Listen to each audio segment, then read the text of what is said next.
Hello，大家好。咁今日我哋會開始一個新嘅系列，叫做今晚食啲乜。其實呢個名係我臨時臨急諗嘅。如果大家諗到第二個好啲嘅名，可以喺樓下 comment 翻。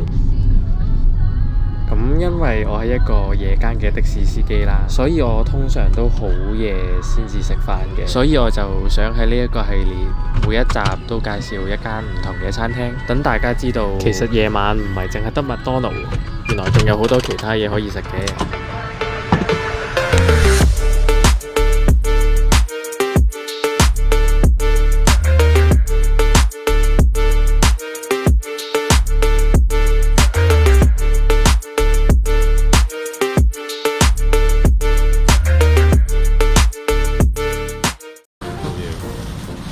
而家夜晚冇乜人，應該唔會有人介意。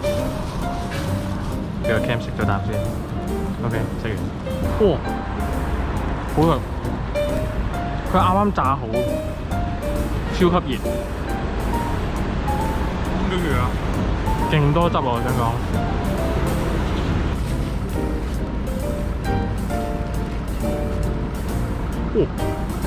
甜甜地喎，佢個雞粒味。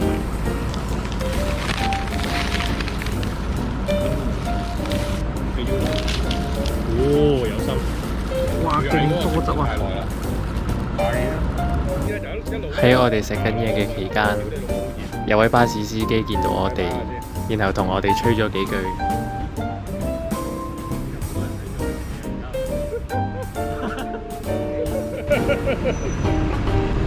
呢個嘢幾好食啊！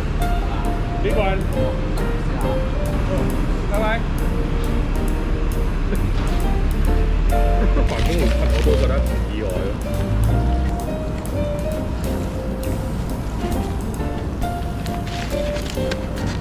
如果大家知道一啲餐廳係開到好夜嘅，你可以喺樓下 comment 翻，等我哋揾機會試一試俾大家睇。